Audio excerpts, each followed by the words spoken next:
ఇంత నిమిత్తమై మీ యొక్క ఆరాధనలో ఎవరి బిడ్డలందరూ కలిసి నాయన మీ యొక్క ఆరాధన జరిగించుకుంటున్నా మమ్మల్ని అందరినీ ఆహ్వానింపచేసి అయ్యా ఇదిగో అంగరంగ వైభవంగా మీ నాకు మహిమార్థమై మీ పరిశుద్ధ దేవాలయంలో మిమ్మల్ని కీర్తించి కొనియాడి కనపరిచి అయ్యా ఈ యొక్క వాక్యాన్ని ప్రకటించడానికి మమ్మల్ని ఆహ్వానింపచేసి సిద్ధపరిచిన విధానం పడి వందనాలు.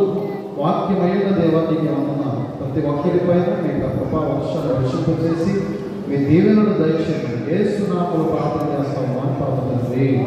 ఆమె తండ్రి కుమార పరిశుద్ధాత్మ త్రియేక దేవుని దీవెన సదాకాలం మీకు అందరికీ తోడైన కాక. ఆమె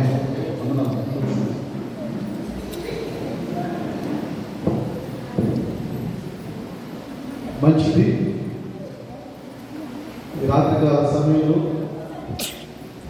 రోలపూడి అభిమాని అవతరంగా రవాణా పెడుతూ ఏర్పాటు చేసినటువంటి ఈ యొక్క యోజనల క్రిస్మస్ ఆరాధన క్రమానికి చేసినటువంటి మీకు అందరికీ నా హృదయపూర్వక వందనాలు. అలాగే వేదిక వచ్చినటువంటి సిఆర్ గారికి, సెక్రటరీ గారికి, అలాగే ఇప్పుడు వచ్చినటువంటి సంఘ పెద్దలకు, పిసిసి మెంబర్ గారికి, మరి అలాగే యవన బిడ్డలకు, సండే స్కూల్ బిడ్డలకు, స్త్రీలైనటువంటి మీకు, పురుషులకు, ప్రతి ఒక్కరికి సంఘమందరికి నా హృదయపూర్వక వందనాలు. క్రిస్మస్ శుభాలు తెలియజేస్తున్నాను. Happy Christmas, happy happy Christmas, very very Christmas, happy happy Christmas. క్రీస్తుని పుట్టిన, క్రీస్తుని పుట్టిన. హల్లెలూయా, హల్లెలూయా. మంచిది. చక్కని పండుగ వాతావరణంలో 24 తారీఖు నుంచి విరామం లేనటువంటి రీతిలో దేవుడు మనము దేవుడు నాకు మహిమార్థమై ఆయన యొక్క సంఘాలు వాడుతున్నాడు. ఆయన సేవ పరిచర్యలో పిల్లల బలమైనటువంటి సాధనంగా దేవుడు నడిపించుకున్నాడు. ఇప్పుడు రాత్రి బలవంతి సద్య క్రిస్మస్ మొదలు మరి ఈరోజు రాత్రి విభాగం దేవాలయం మొదలుపడి యువజన క్రిస్మస్, అలాగే మరి కొమ్మరడ వేద సంఘం శ్రీ క్రిస్మస్, అలాగే అనాకోడి హెడ్ క్వార్టర్ అయినటువంటి సెయింట్ పీటర్స్ దేవాలయంలో పిల్లల సండే స్కూల్ క్రిస్మస్. ఈ 3 క్రిస్మస్కి కూడా మరి నేను హాజరు కావడం దేవుని యొక్క సంకల్పమని, దేవుని యొక్క ప్రేరణని, దేవుని యొక్క అవకాశమని నేను భావిస్తూ ఉన్నాను. అలాగే దేవుని యొక్క మహాకృపలో విరామం లేనటువంటి సేవ జరిగించడానికి దేవుడు మరలా నాకు కృప చూపించి మార్గాలు సరళం చేశారు. అందులో పిసిసి మెంబర్లు, అలాగే డెలిగేట్ గారు, ఆల్టర్నేట్ డెలిగేట్ గారు, ఎల్సిసి పెద్దలు, పిసిసి మెంబర్స్, సిఆర్ గారు, అలాగే సెక్రటరీలు, క్యాషియర్లు, అలాగే సంఘాలన్నీ మరి దేవుని యొక్క కృప చేత, ప్రేమ చేత, దేవుని యొక్క సంకల్పం చేత ఒక యాజకుడిగా గుర్తించి దేవుని చేత ప్రేరేపణ కలిగినకి చక్కని వాక్య సందేశాలు, గ్రీటింగ్స్, శుభాలు, దీవెనలు ఇవన్నీ కూడా మరి మీరు పొందుకుంటున్నారు. అందుని బట్టి మీరు దేవదేవుని పట్ల కృతజ్ఞులై మరి దేవునికి స్తోత్రాలు చెల్లించవలసిన వారైనారు. మీ అందరి పట్ల నేను దేవునికి స్తోత్రాలు చెల్లిస్తూ మీ అందరికి శుభాలు తెలియజేస్తూ ఉన్నాను. పిల్లగా మంచిది. అనాకుడి ప్యారిష్ ఆధ్వర్యంలో అనుబంధ సంఘమైనటువంటి గొల్లముడి ఎపిఫానియా నూతన దేవాలయంలో ఈ శుభరాత్రి వేళ దేవుని యొక్క ఏర్పాటు మేరకు ఏర్పాటు చేసినటువంటి యువజనుల క్రిస్మస్ ఆరాధన కొరకైనటువంటి సందేశాన్ని నేను క్లుప్తంగా మీకు అందిస్తాను. ఆదివారం మెసేజ్ ఎక్కువ సమయం ఉంటుంది, పండుగ వాతావరణంలో మెసేజ్ తక్కువ సమయం ఉంటుంది. ఎందుకని కార్యక్రమాలు ఉంటాయి, గ్రీటింగ్ చెప్పాల్సినటువంటి పెద్దలు ఉంటారు, పిలవబడినటువంటి విఐపీలు ఉంటారు, స్థానిక సిఆర్ గారు ఉంటారు, స్క్రిప్ట్స్ ఉంటాయి, డ్యాన్స్ ప్రోగ్రామ్స్ ఉంటాయి, ప్రత్యేక పాటలు ఉంటాయి. ఇన్ని కార్యక్రమాల మధ్య ప్రత్యేకించి గంట వాక్యానికి మనం సమయం ఇస్తే ఈ కార్యక్రమాలకి ఆటంకం అనేటువంటి ఉద్దేశంతో మన పితరులు నేర్పించినటువంటి క్రమం చొప్పున హెడ్లైన్స్ మాత్రమే ముఖ్యమైనటువంటి సందేశంగా నేను మీకు అందించడం జరుగుతుంది. అర్థమైన మాట లూకాసు వార్త 1వ అధ్యాయం 76 వచనం. మరియు ఓ శిశువా, నీవు సర్వోన్నతుని ప్రవర్తనబడుదువు, మన దేవుని మహావాత్సల్యమును బట్టి వారి పాపములను క్షమించడం వలన తన ప్రజలకు రక్షణ జ్ఞానము ఆయన అనుగ్రహించినట్లు ఆయన మార్గములను సిద్ధపరచుటకై నీవు ప్రభువులకు ముందుగా నడుపుడు. మన పాదములను సమాధాన మార్గంలోనికి నడిపించినట్లు చీకటిలోను మరణ ఛాయలోను కూర్చున్న వారికి వెలిగించుటకై ఆ మహావాత్సల్యమును బట్టి పైనుండి ఆయన మనకు అరుణోదయ దర్శనమును అనుగ్రహించెను. లూకాసు వార్త 1:46 చదువుకున్నాం. ఓ శిశువా, నీవు సర్వోన్నతుని ప్రవక్తను అనబడదు అన్నాడు పెద్ద. ఎవరిని అంటున్నారు? జకరియా ఆయన కుమారుడైనటువంటి బాప్తిస్మిచ్చు యోహానును ఉద్దేశించి మాట్లాడుతున్నాడు. అప్పటికి బాప్తిస్మిచ్చు యోహాను ఎంత ఉన్నాడు? మోచేయంత ఉన్నాడు. అంటే శిశువాన్ని ఎవరిని సంబోధిస్తాం? చిన్ని బిడ్డల్ని, పాలు తాగే పిల్లల్ని ఎవరిని సంబోధిస్తాం? ఓ శిశువా అని ప్రవచిస్తాడు బాప్తిస్మిచ్చు యోహాను. పిల్లల మన బిడ్డల నిమిత్తమై మనం ఏ విధమైనటువంటి ప్రవచనాలు ప్రవచిస్తాం? మన బిడ్డల నిమిత్తమై ఏ విధమైన ఆలోచన మనం కలిగి, మన బిడ్డల నిమిత్తమై ఏ విధమైనటువంటి కోరిక మనం కలిగినా, ఆ బిడ్డలు ఏ విధంగా జీవిస్తే బాగుంటుందని మనము వారిని బట్టి ప్రార్థన చేస్తాం. గమనించండి, యవన బిడ్డలు సహజంగా ఎక్కువ సమయం మూవీస్కి, లేకపోతే సెల్ ఫోన్స్కి, లేకపోతే మంచి ఫుడ్కి, హోటల్స్కి, లేకపోతే మంచి మంచి బైక్లకి, మంచి మంచి కార్లకి, షికార్లకి అలవాటు అవుతారు కదండి. అది ఆ వయసు అలాంటిది. అందుకంటే దేవుడు యవనస్తులు తప్పక తొట్టిల్లు, కానీ వారు దేవుని వాక్యం చేత మరలా వారి యొక్క నడకను మార్గాలను శుద్ధి చేసుకోగలరు అని దేవుని వాక్యం తెలియజేస్తారు. అంటే ఎక్కువ సమయం బాహ్య ప్రపంచంలో గడిపేయకుండా దేవుని స్థలమైన, పరిశుద్ధ స్థలమైనటువంటి దేవుని మందిరంలో ఎక్కువ సమయం గడపగలిగితే వారికి ఏమొస్తుందట? నడతను శుద్ధి చేసుకునే అనుభవం వస్తుంది. నడతను శుద్ధి చేసుకునే అనుభవం, మార్గాలను సరళం చేసుకునేటువంటి అనుభవం రావాలి అంటే వారు ఎక్కడ గడపాలి? ఎక్కువ సమయం దేవుని మందిరంలో గడపాలి. దేవుని మందిరంలో ఒక దినము గడుపుట 1000 దినముల కంటే శ్రేష్టమని వాక్యం తెలియజేస్తుంది. మన బిడ్డలు మనము దేవుని మందిరాల్లో ఉండేటట్లుగా చూసుకోవాలి. మన బిడ్డలు దేవుని మందిరంలో ఒత్తిళ్ళేటట్లుగా చూసుకోవాలి. దావీదు అంతటి వాడే దేవుని అడుగుతాడు కదా, నా బిడ్డలు మీ మందిరంలో ఒత్తిళ్ళేటట్లుగా దీవించున్నాయన. ఏమంటాడండి ఆయన? నా బిడ్డలు ఎల్లప్పుడూ నీ మందిరంలో ఉండేటట్లుగా దీవించు, నీ సన్నిధి నుంచి నన్ను కానీ నా బిడ్డలు కానీ ఎప్పుడు కూడా త్రోసి వేయద్దు అని మాట్లాడారు. పిల్లలు యవన బిడ్డల నిమిత్తమై మనం ఆలోచన చేయాలి. క్రిస్మస్ ఆరాధనలో ఎక్కువ సమయం ఇతర కార్యక్రమాలకి ఇస్తాం, పరిపాటి. అయితే నీ కుమారుడు, నీ కుమార్తె దేవుని వాక్యం చెప్పే విధంగా నువ్వు తీర్చిదిద్దగలిగేవా? నడిపించగలిగేవా?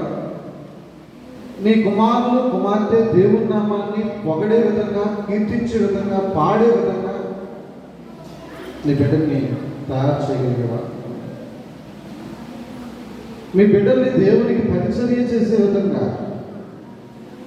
మీ బిడ్డలకి దేవుని యొక్క ప్రేమను పంచడానికి సంగీత సునాదాలతో, వాయిద్యాలతో దేవుని మహిమపరిచే విధంగా మన బిడ్డల్ని మనము తీర్చిదిద్దగలిగేమా అనేటువంటి విషయాలు ప్రతి ఒక్క తల్లిదండ్రులు ఆలోచన చేయాలి. దేనికి సమయం ఇస్తున్నాం మన పిల్లలు? మన పిల్లలు దేనికి ఎక్కువ సమయం ఇస్తున్నారు? మన పిల్లలు మనం దేని వైపు ఎక్కువగా నడిపిస్తున్నాం అనే విషయాన్ని ప్రతి తల్లి, ప్రతి తండ్రి గ్రహించాలంటే వద్దా? పిల్లలు బాప్తిస్మిచ్చు యోహానును శిశువుగా దోషుల్లో పెట్టుకుని ఆయన చూస్తూ జకరియా గారు ప్రవచిస్తున్నాడు. ఆయన కుమారుని చూసి ప్రవచిస్తున్నాడు.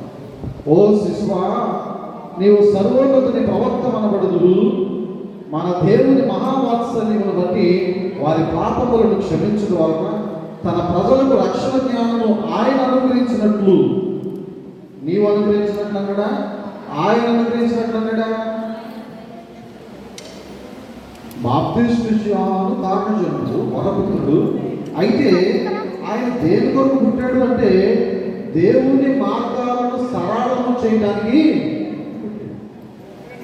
ఆయన మార్గాలు సరళం చేసుకోవడానికి పట్ల, ఆయన్ని ఆయనగా గొప్ప చేసుకోవడానికి పట్ల, ఆయన్ని ఆయనగా హెచ్చించుకోవడానికి బాప్తిస్ము యోహాను పట్ల. దేని పుట్టాడైనా ఆయన అనుగ్రహించినట్లు ఆయన మార్గములను సిద్ధపరచుటకై నీవు ప్రభువునకు ముందుగా నడుతువు. తండ్రి ప్రవచిస్తున్నాడండి కుమారుని పట్ల. పరిశుద్ధాత్మ పూర్ణుడై జకరియా బాప్తిస్ము యోహాను యొక్క భవిష్యత్తును కనుగొంటున్నాడు. యోహాను గారి యొక్క భవిష్యత్తు ఏ విధంగా ఉంటుందో చెప్తున్నాడు. యోహాను గారు ఏ విధంగా సేవ చేయబోతున్నాడో చెప్తున్నాడు.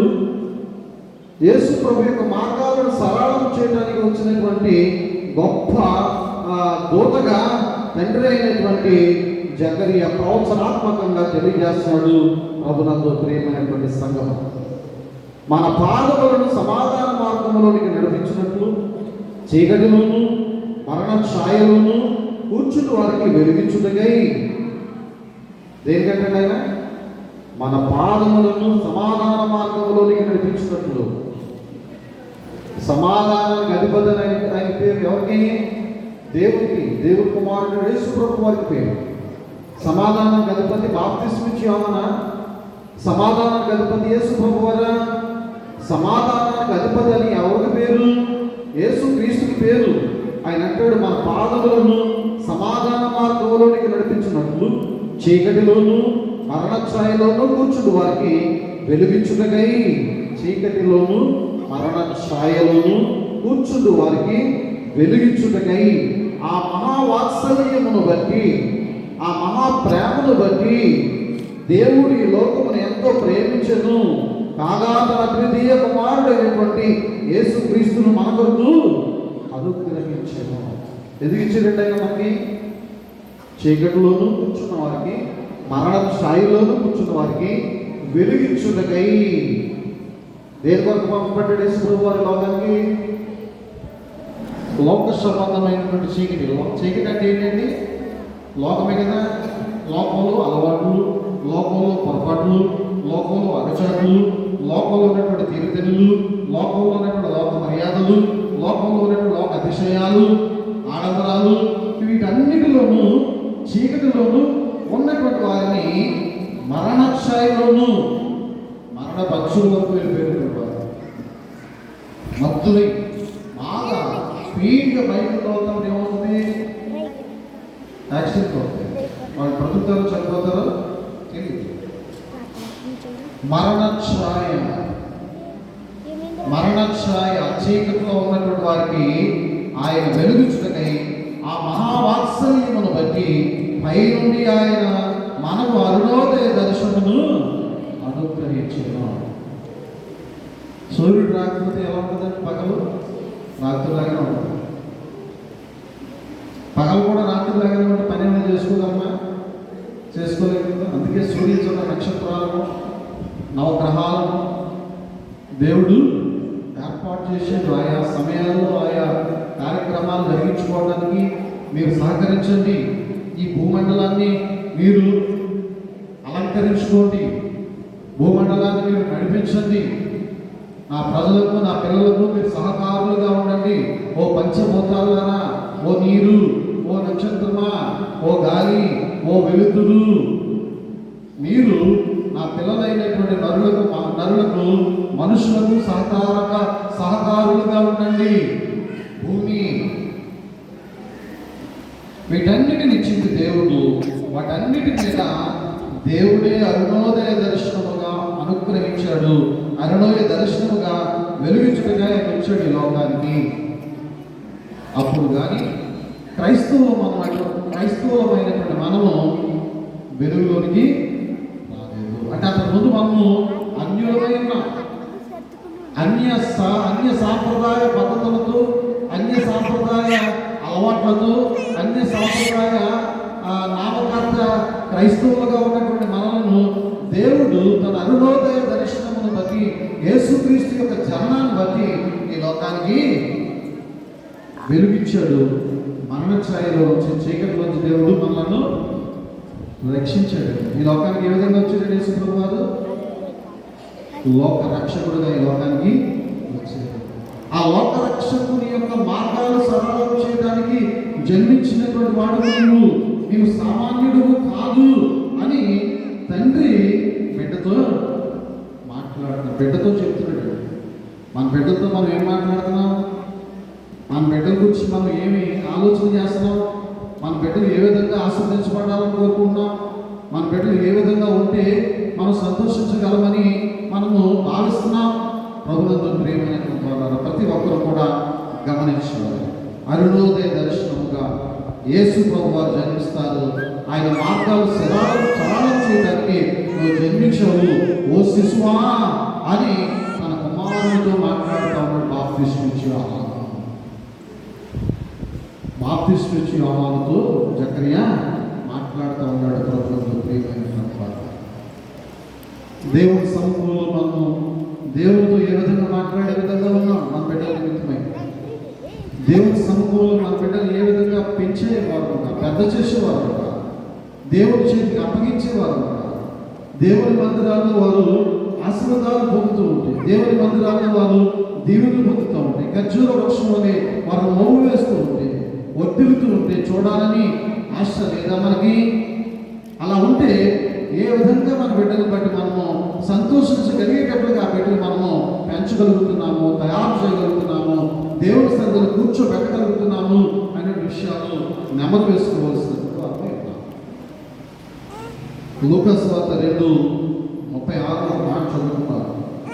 మరియు ఆషేరు గోత్రికురాలును పనూయేలు కుమార్తెయునైన అన్నా ఒక స్త్రీ, అన్నా ఒక ప్రవక్తి ఉండెను.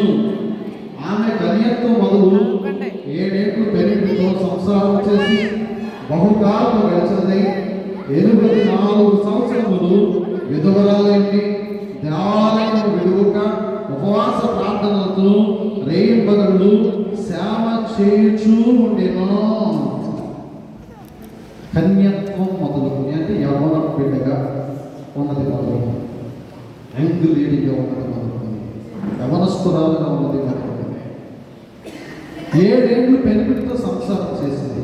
బహుకాలం గడిచింది. 84 సంవత్సరాలు విధువురాలైంది. దేవాలయం విడువక ఉపవాస ప్రార్థనలతో రేయింబగళ్ళు సేవ చేయొచ్చు.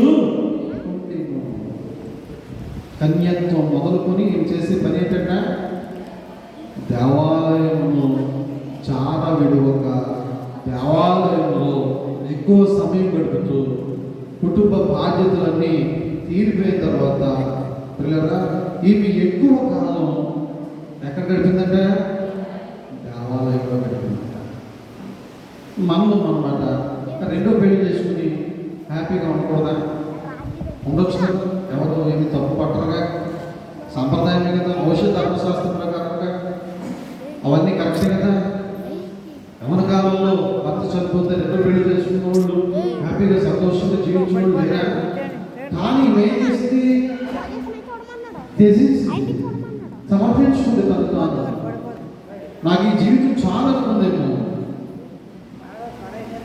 తను మనసును కఠోర చేసుకుంది, నిగ్రహ శక్తిని కలిగి ఉంది, పరిశుద్ధంగా జీవించడం ప్రారంభించింది. 84 సంవత్సరాలు, 1, 2 కాదు, 84 సంవత్సరాలు విధవరాలై ఉండి దేవాలయమును విడువక ఉపవాస ప్రార్థనతో రేయింబగళ్ళు కూడా రాత్రి పగళ్ళు ఏం చేస్తుందండి? రాత్రులు నైట్ డ్యూటీలు చేసుకుంటూ బాగా సేవ చేస్తుందా? లేకపోతే పగలు ఉద్యోగం చేసుకుంటూ రాత్రులు సేవ చేస్తుందా? ఏం చేస్తుందమ్మా? రేయింబగళ్ళు ఉపవాస ప్రార్థనలు చేయొచ్చుండేను. ఇంకా ఆమె జీవితంలో ఆశ అంటూ ఇంకేమి ఆమెకి? ఇది సంపాదించుకుందాం, అది గోడ కట్టుకుందాం, ఈ గోడ కట్టేద్దాం, ఈ కుటుంబాన్ని ఈ విధంగా లాక్కెళ్ళిపోదాం ఒక తాటి మీద, ఈ ఆలోచన ఏమి కూడా రావట్లేదు. తన జీవితాన్ని సమర్పించుకుంది దేవునికి.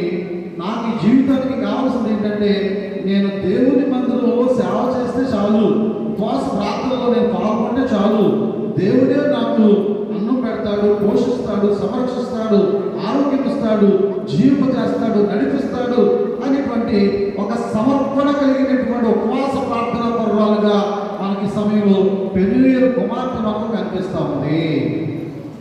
పెనుయేలు అనగా అర్థమైంది తెలుసా? దేవుని సముఖం. ఆయన సామాన్యుడు కాదంటే బాగా ప్రార్థన. పెనుయేలు బాగా ప్రార్థనాపరుడు, బాగా జ్ఞానం కలిగినటువంటి వాడు, బాగా దైవ భయం కలిగినటువంటి వ్యక్తి. అటువంటి ఆయన కుమార్తెని, ఎవరు కుమార్తె అండి? అలసలుగా తిరిగేవాడు కుమార్తె కాదంట. అర్థపర్థం లేని భరతనాట్యం చేసేవాడు కుమార్తె కాదంట. చాలా భయమును భక్తిని కలిగినటువంటి వారి యొక్క కుమార్తె. కాబట్టి ఈమె చాలు నాకు యొక్క జీవితం అనుకుని తన తగ్గినటువంటి జీవితాన్ని అంతకని కూడా దేవుని మందిరంలో గడపడానికి ఇష్టపడింది. ఆమె ఆలోచనలో కానీ, తలంపుల్లో కానీ, క్రియల్లో కానీ, కార్యాల్లో కానీ, నడకలో కానీ ఎక్కడ కూడా పాయింట్అవుట్ చేయడానికి ఏ ఒక్కరికి కూడా అవకాశం ఉందంటారా? పరిశుద్ధంగా జీవించింది. లోక ఆశీర్వాదాన్ని విడిచిపెట్టి ఈ విధంగా దేవాలయంలో గడిపినటువంటి వారికి, దేవుని సముఖంలో గడిపినటువంటి వారికి దేవుడు ఏమనుగ్రహిస్తాడంటే సమాధానాన్ని దేవుడు అనుగ్రహిస్తాడని అనుగ్రహించాడు. సింహాలు దొరికింది, బట్టల షాపులు దొరికింది, బంగారం షాపులు దొరికింది, భూఫలాలు దొరికింది, గర్భఫలాలు కూడా దొరికింది. చేయబడి నడిపిస్తాను జీవితాంతం అన్నటువంటి మనిషి మధ్యలో మాయమైపోతే దొరకంది. ఎక్కడ దొరుకుతుంది మనిషికి? ఎక్కడ దొరుకుతుందండి? దేవుని యొక్క సముఖములు. దేవుని సముఖము. పెనుయేలు ఏంటి అర్థం? దేవుని సముఖము. దేవుని సముఖమైనటువంటి దేవాలయంలో మాత్రమే సమాధానం దొరుకుతుంది. ప్రభునందు ప్రియమైనటువంటి వారు, దేవాలయంలో మాత్రమే దేవుని అత్యంత విలువైనటువంటి పాత్రగా మనము గుర్తించబడతాము. ప్రభునందు ప్రియమైనటువంటి సంఘం. సమాజంలో ఇతర సమాజాల్లో, ఇంటి దగ్గర, చుట్టుపట్టాల్లో, బంధుమిత్రులు, కుటుంబ వ్యవస్థలు మనకు గుర్తింపు లేదేమో కానీ నీవు చూపించేటువంటి భక్తి శ్రద్ధలను బట్టి దేవుని మందిరంలో నీకు ఒక విలువైనటువంటి పాత్రగా దేవుడు నీకు గుర్తింపుని ఇస్తాడు. ప్రార్థన చేయమ్మా. నా కుమార్తె పుట్టినరోజు ఎవరు పిలుస్తారు? భక్తి పరురాలని కదండి, గదవరాలని కాదట, ప్రార్థనా పరురాలు కాదు, అత్తపడాలి అని కాదు. ఆమె ప్రార్థనా పరురాలు, ఆమె దేవుని యొక్క భయభక్తులు కలిగినటువంటి స్త్రీ. కనుక ఆమె మనం పిలుచుకుని ప్రార్థన చేయించుకుంది. కనుక ఆమె మనము పిలుచుకుని ఆతిథ్యం ఇస్తే, కనుక ఆమె మనం పిలుచుకుని ప్రేమిస్తే, సన్మానిస్తే, గౌరవిస్తే, తద్వారా దేవుడు మనను ఆశీర్వదిస్తాడు అనేటువంటి ఒక గొప్ప అభిమతం ప్రతి ఒక్కరు కూడా కలిగి ఉంటాము. అవునండి కదా? ఆ విధంగా పెనుయేలు కుమార్తె దేవుని యొక్క దేవాలయంలో ఎక్కువ సమయం గడిపి దేవుని చిత్తానుసారంగా, దేవుని ఇష్టానుసారంగా తన మనస్సును, తన యొక్క ప్రాణాన్ని, తన ఆత్మను, తన శరీరాన్ని ఎక్కడ కుమరించిందండి? ఎక్కడ కుమరించిందండి? దేవాలయంలో కుమరించింది. దేవాలయాన్ని ప్రేమించింది, దేవాలయంలో సేవ చేసింది, దేవాలయంలో సాగిలు పడి బ్రొక్కింది, దేవాలయం పట్టుకునే ఒక క్షణం కూడా విడిచిపెట్టలేదు. ప్రభునందు ప్రియమైనటువంటి సంఘం, ఈ విధంగా ఆశీర్వాద దిగురాలు పెనుయేలు కుమార్తె అన్న ఒక ప్రవక్తిగా దేవాలయాన్ని విడువకుండా ప్రతి ఒక్కరికి ఒక సహకారిగా ప్రార్థన సహాయం చేస్తూ ఆమె జీవితాన్ని వెలుగుతుంది. ఆ విధంగా మన బిడ్డల్ని మనము యవ్వన ప్రాయం నుంచి కూడా 10 మందికి ఆసరా ఇచ్చే విధంగా, అంటే భరోసా ఇచ్చే విధంగా, ప్రార్థనా పరులుగా, గాయకులుగా, వక్తలుగా, ప్రవక్తలుగా, మెసెంజర్స్గా, స్వార్థికులుగా తయారు చేయాల్సినటువంటి బాధ్యత లోకాన్ని ప్రేమించడం కాకుండా దేవాలయాన్ని ప్రేమించే విధంగా మన బిడ్డలు మనము రక్షణ భాగ్యంలోనికి నడిపించుకునేటువంటి గొప్ప అనుభవాన్ని దేవుడి ద్వారా మనం మన పిల్లలకి అందించాలి. మనం ముందు నడిస్తే వాళ్ళు ఎక్కడ వస్తారు కదా. మీ పిల్లలు చక్కగా చిన్ని పిల్లలు పాత పిల్లలు మీరు తీసుకురాక వస్తారండి. రేపు నడిచే రోజు మీకంటే ముందు ఏం చేస్తారు? తయారైపోయి అమ్మ నేను మందిరానికి పోతున్నాను, నువ్వు కాస్త చదువుకు అంటే వచ్చి అమ్మా అని చెప్తారు కదా. అంటే వాళ్ళు నడవలసిన త్రావను నేర్పించడం ద్వారా పెద్దవాడైన తర్వాత దాని నుంచి వాడు తొలగిపోతున్నాడా? మన పిల్లలకి పాట పాడుతూ నేర్పించం, వాక్యం చెప్పడం నేర్పించం, పరిచర్య చేయడం నేర్పించం. సండే స్కూల్ క్రిస్మస్కి సిఆర్ గారి వాక్యం చెప్తారు, స్త్రీల ఆధ్వర్యానికి సిఆర్ గారి ప్రార్థన చేస్తారు. ఇప్పుడు యవనస్తులు క్రిస్మస్కి మీరు ఒక యవనుడు లేక ఒక యవనస్తురాలు వచ్చి దేవుడి వాక్యం అందించే విధంగా మీరు ఎదగాలి. మేము ఎదగాలి. నేను మాట్లాడేది ఏదైనా రానుందా? సంఘం నుంచి రావాలండి, వాయిద్యకారులు రావాలి, వాక్యం అందించేవారు రావాలి, పాటలు పాడేవారు రావాలి. ఎప్పుడు పెద్దలు చేశారంటే మరి ఇప్పుడు చేయొద్దా? వాళ్ళు అడుగు చేయడంలో మనం నడవాలి కదా. సండే స్కూల్ క్రిస్మస్కి ఆయన చెప్తారు, యూత్ క్రిస్మస్కి నేనే చెప్తాను, రేపు స్త్రీల క్రిస్మస్కి మేమే చెప్తాం. మంచిదే, సేవకులు గుర్తించాలి, పిలువ నమ్మాలి, వారికి ఆతిథ్యం ఇవ్వాలి, వారిని సన్మానించాలి, వారిని గౌరవించుకోవాలి. కానీ మాతో పాటుగా మీరు కూడా పాటలు పాడేవారుగా, వాక్యం చెప్పేవారుగా, వాయిద్యాలు వాయించేవారుగా ఉండాలండి వద్దా? అలా ఉండాలని ఈరోజు వాక్యం మనతో మాట్లాడుతూ ఉంది. సంవత్సరం చేసే యోజన ఆదివారం చేస్తే బాధ్యత అయిపోదు. ప్రతి ఆదివారము దేవుని సమూహంలో మీరు కలవాలి, కూడుకోవాలి, దేవుని వాక్యాన్ని చదువుకోవాలి, దేవుని వాక్యాన్ని ప్రచురించుకోవాలి, దేవుని వాక్యానుసారంగా జీవించే విధంగా ఒక మంచి అలవాటు మందిరంలో దేవుని యొక్క మందిరంలో మీరు అనుభవాన్ని కలిగి ఉండాలి. దేనికి రాదు, మేము ఎంత చెప్తే అంతే, ఇంకేమి రాదు, ఏమి రాదు బాబు అంతే అనుకోవాలి.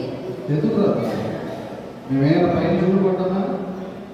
ఆకాశంలో దిగి వచ్చేసాం మేము కూడా మీలాగా అమ్మకి నాన్నకి పుట్టుకోలేదు కదా. చదివించారు, చదువుకున్నాం, సేవలకు పంపించారు, దేవుని మాటలు బలంగా నేర్చుకున్నాం, తర్ఫీదు అయ్యాం, ట్రైనింగ్ అయ్యాం. అవ్వకపోతే ఏమి వస్తాయా? అలా మీరు కూడా మీ పిల్లల్ని దేవుని సమయంలో ఎక్కువ సమయం గడిపేటట్టుగా చూసుకోవాలనే విషయాన్ని నేను మీకు తెలియజేస్తున్నాను. గమనించి ప్రభుత్వంలో ప్రేమైనటువంటి వాళ్ళ కీర్తన గ్రంథం 84వ అధ్యాయం 10వ వచనం, సైన్యములకు అధిపతి యెహోవా నీ నివాసములు ఎంత రమ్యములు, యెహోవా మందిరాలను చూడవలనని నా ప్రాణం ఎంతో ఆశపడుచున్నది. ఎవరు పాడుతారండి పాట? ఈ కీర్తన ఎవరు పాడతారు? పైన ఉన్నాయి కదా వర్డ్స్. కోరాహు కుమారుడు రచించిన కీర్తన. కోరాహు కుమారుడు అంటే ఒక మంచి బెటాలియన్, మిలిటరీ సైనికులు, పోలీసుడు. ఈ పోలీసుడికి ఉద్యోగం ఎక్కడంటే యెరూషలేము దేవాలయాన్ని కాపాడడానికి రక్షణ భటులుగా దావీదు గారు వారికి డ్యూటీలు అక్కడ వేయించుకుంటాడు. దేవాలయంలో పోలీసులు ఏంటి అంటే యెరూషలేము దేవాలయము సిమెంట్తోనూ గోడతోనూ మట్టితో కట్టింది కాదు. అది దేంతో కట్టిన దావీదు గారు? బంగారుతో రేకులతోనూ బంగారుతో పోతలతోనూ సుందరమైనటువంటి దేవాలయం దానికి పేరు. కనుక ఆ దేవాలయంలో ఏ ఒక్కరు ఏది ఆశించకుండా జాగ్రత్తగా, క్రమంగా, మర్యాదగా నడవాలని, నడుచుకోవాలని కాబట్టి అక్కడ పోలీసులు పెట్టాడు. ఆ పోలీసులందరూ ఈ గౌరవ కుమారులే. అయితే వాళ్ళు అంటున్నారు, మేము రక్షణ పడుతున్నామని, లేక మేము మంచి మంచి జీతాలు తీసుకున్నామని, లేక మంచి మంచి స్థితిగతుల్లో ఉన్నామని, మేము బాగా బ్రతుకుతున్నామని మేము పొంగిపోవట్లా. ఆ విధమైన సంతోషం మాకు పెద్ద ఆనందాన్ని ఇవ్వట్లా. ఇంటికి వెళ్తే మాకు మా మనసంతా ఎక్కడికి పీకేస్తుందంటే దేవుడి మందిరానికి పోవాలి. రోడ్డు దిగుతారు కదా, అనుకో బ్యాచ్ వస్తారు. ఆ దిగినటువంటి బ్యాచ్ అంటే దేవుడి మందిరానికి వెళ్ళిపోవాలి. ఈ రాత్రి త్వరగా అయిపోతే బాగుండు, పగలు డ్యూటీకి వెళ్ళిపోతాం, ఈ పగలు త్వరగా అయిపోతే బాగుండు, నైట్ డ్యూటీకి వెళ్ళిపోదాం అని భార్య పిల్లల కంటే, బాధ్యతల కంటే, కుటుంబం కంటే, వారికి సవిష్యాల కంటే ఎక్కువగా ఎవరిని ప్రేమించారండి? దేవాలయాన్ని ప్రేమించారండి. ఎవరు ప్రేమించారండి? ప్రేమించారు. ఆ దేవాలయాన్ని ప్రేమించి వారు రక్షణ పడులుగా ఉంటూ చక్కని కీర్తనలు పాడారు. ఉద్యోగాలు చేస్తూ డ్యూటీలు చేస్తా దేవుడి నామాన్ని మహిమపరిచారు, దేవుడి నామాన్ని కనపరిచారు. పని పాట లేకుండా మనం ఉన్నాం, మన పిల్లలు ఉన్నారు. ఆ పిల్లలకి కనీసం ఒక కీర్తన పాడేటువంటి అభ్యాసం చేస్తున్నామా? మన పిల్లలకి కాసేపు వాకింగ్ చెప్పిన ఆయన స్టేజ్ ఎక్కించి కూర్చోబెట్టి 10 నిమిషాలు వాకింగ్ చెప్పండి చెప్పగలిగేటట్టుగా ఉన్నారా వాళ్ళు? నిజం చెప్పండి. 10 నిమిషాలు వాకింగ్ చెప్పిన ఆయన ఈ యూత్